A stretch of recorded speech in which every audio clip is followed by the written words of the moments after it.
Welcome sa YouTube channel ko at kasama na naman natin si Breds. Nagtanong kasi doon regarding sa isang follower natin, no. So, ang tanong niya, magkano yung total na nagastos ko kay Breds? So, ibig sabihin parang nung pinroject car ko na siya, magkano naging kabuuan ng ginastos ko. So, yun yung pag-uusapan natin ngayon. So, siguro ang gagawin ko na lang, guys, from point na turn over sa akin nung daddy ko nung yung si Breds, that was year 2019.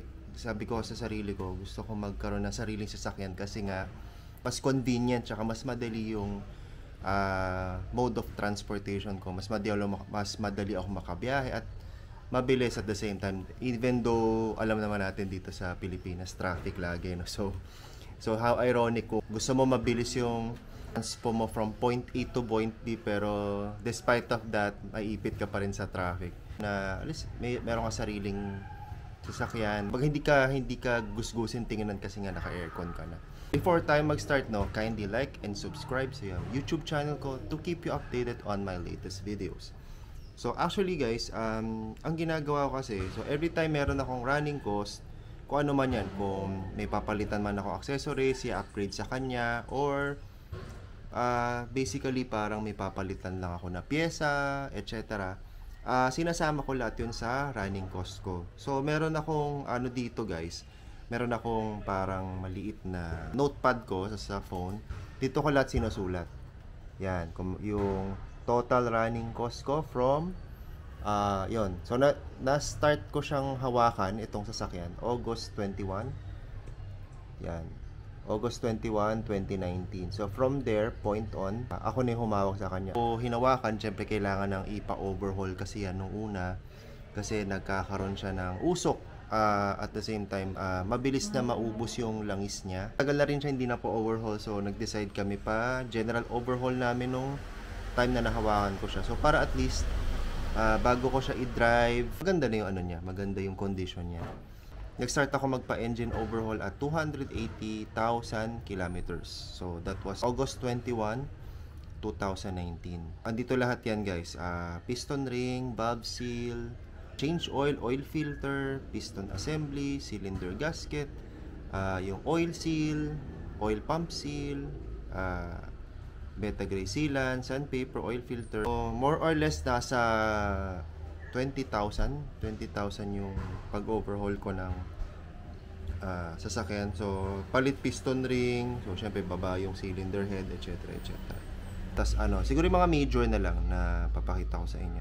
And medyo marami akong pinalitan talaga. So January 11, 2020 nagpa-overhaul ako ng aircon. So pinalitan yung usual freon, karga ng freon, palit ng filter dryer, tapos nagpalit din ako ng condenser nun kasi luma ng condenser ko, yun pa yung original.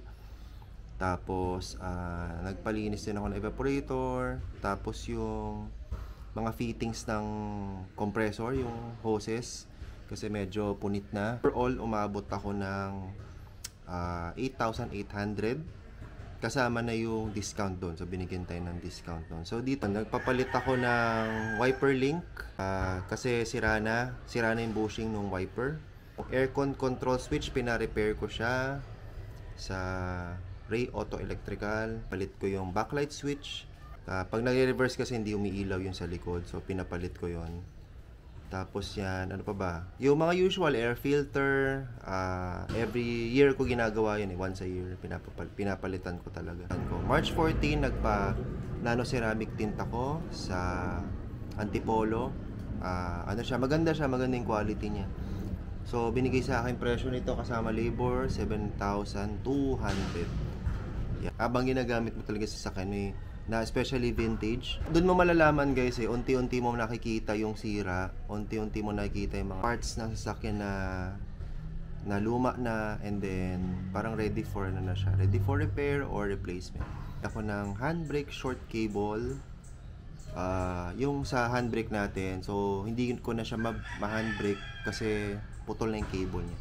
Medyo skip ko na kasi yung mga major lang, tsaka yung mga pinalitan ko na exterior parts ni Breads, yung pang USDM, ibabanggitin ko rin yun. Battery nito, 2SMF, Electron ang brand. Nabibili ko lang siya noon worth 2.6. So every 2 years ko siya pinapalitan yung baterya. Tapos gulong nito, ano lang to yung China. So parang sport cat tires, 165 by 80 R13 yung size noon. 1.7 pa yun guys, 1.7 isa. Ito major din to guys kasi papalit ako ng rack end noon. Tapos steering boot, nagpapalit din ako. Tie rod end. Tapos yan, wheel alignment. Basta every time nagpapalit kayo ng tie rod tsaka rack end, kailangan nyo magpa-wheel alignment. Automatic yun, okay? Para pag umaandar kayo, diretso yung manibela nyo. Sige. Tapos nagpa-overhaul ako ng carb noon sa Kamuning.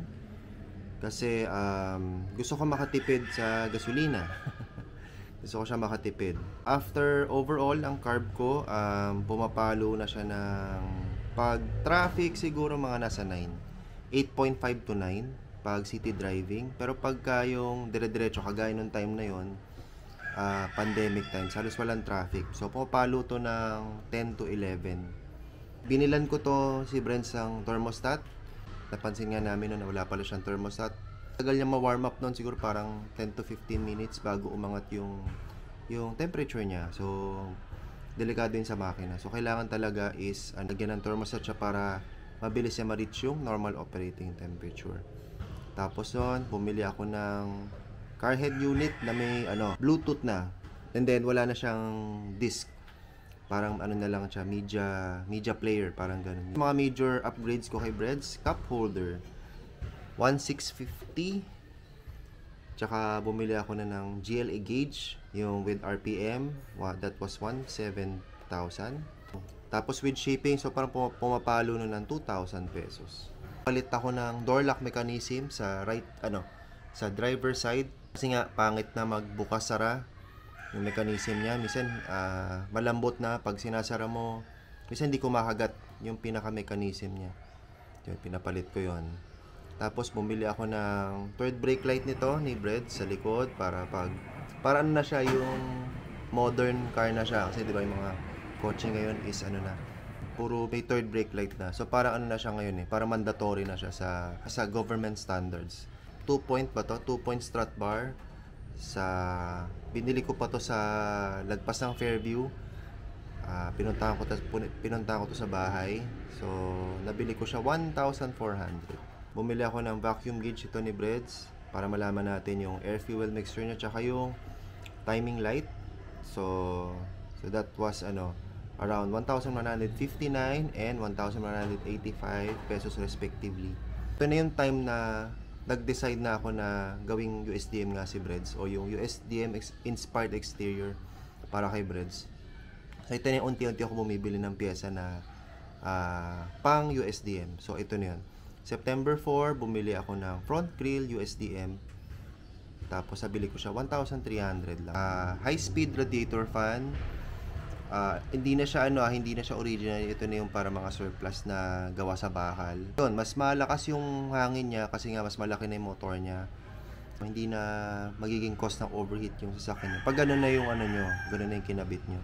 Clearance light nito na Koito pero pang USDM version. So, nabili ko siya 4,300 sa reseller din natin sa FB Marketplace or sa Corolla Group. So, doon nyo siya mabibili. Wash over ni Breads. So, that this year 2020 din, month of November to December. So, parang 1 month, lagpas 1 month yung pag-wash over natin kasi nga nung time na yon nagkaroon ng bagyong Ulysses. So, kahit papaano, parang may several days na na-delay yung pagpintura natin dahil doon. So, total na nagastos ko doon is around 19,000 pesos. Okay? Tapos with nagpalatero din pa kasi ako na kasi may mga bulok sa ilalim. Ba yung sideboard ni Bread sa right side?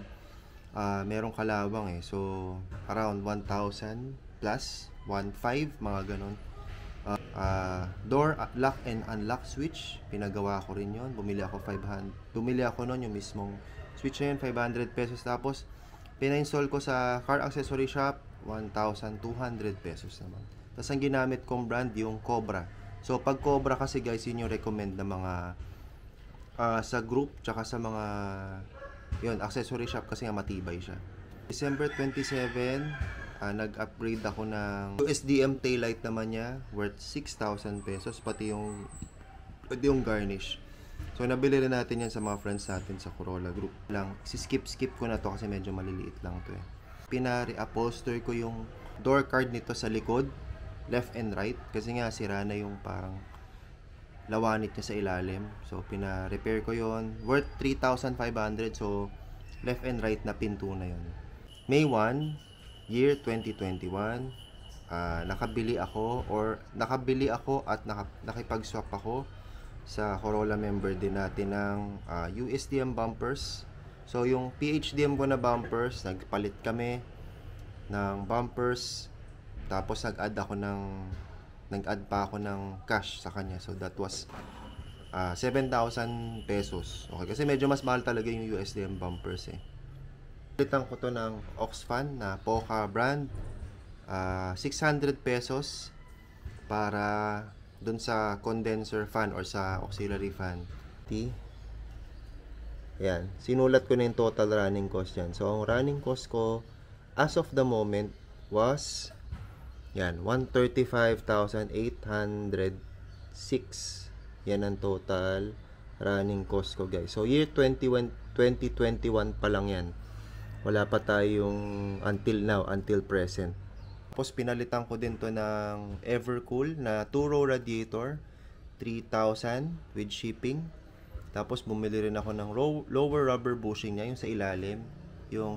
Yung sa paanan niya. So, kailangan na rin kasing palitan yun kasi nga bitak-bitak na. So, 450 each yun. Original yun. So, sa kasa ko nabili. So, ano na yun? March 2, 2022. May 27, 2022, papalit ako ng shock absorbers. Tsaka ng yung mga boots niya dun sa taas. Rubber lifter, pinalitan ko rin. Yung strut mounts, pinalitan ko rin. Parang naka-almost 10K ako dito. Or less than.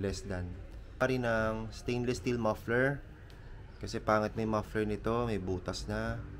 So, ang cost nun is 1,200, labor pa lang yan. Tapos yung mismong muffler, parang nasa 1,500 ko nabili yun, plus shipping. So, February 5, nagpapalit ako ng clutch kit. So, XCD yung brand, tapos yung pressure plate, clutch disc pressure plate, pati release bearing na Koyo ang brand. So, total nun, parang nasa 3,000 lahat. Pinasabay ko na dito yung rear crankshaft oil seal, 250 pesos. Tapos yung 2-axle oil seal na 150, tsaka labor kay Kuya Bok, worth 3,000. So, yun. Medyo mahal na.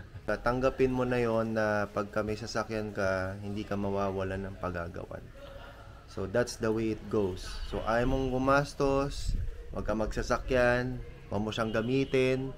Or better yet, mag-commute ka na lang, mag-bike ka, or mag-motor. At least, kung meron man maintenance, sobrang minimal lang. Okay, pero syempre, iba pa rin yung may sasakyan ka kasi nga, convenient. Tsaka may protection ka eh. May protection ka sa paligid mo eh. Anyway, tuloy tayo. Kung May 1, 2023 yon, pina-installan ko ng EPS si Breads kay Kuya Edwin sa Bacoor. So, ano na siya? Electric power steering na siya. Worth 11,000. All in na yun, guys. Bili din ako ng front and rear speakers ito. Pinalitan na rin natin. Para terno siya dun sa media receiver ko, no, na Nakamichi.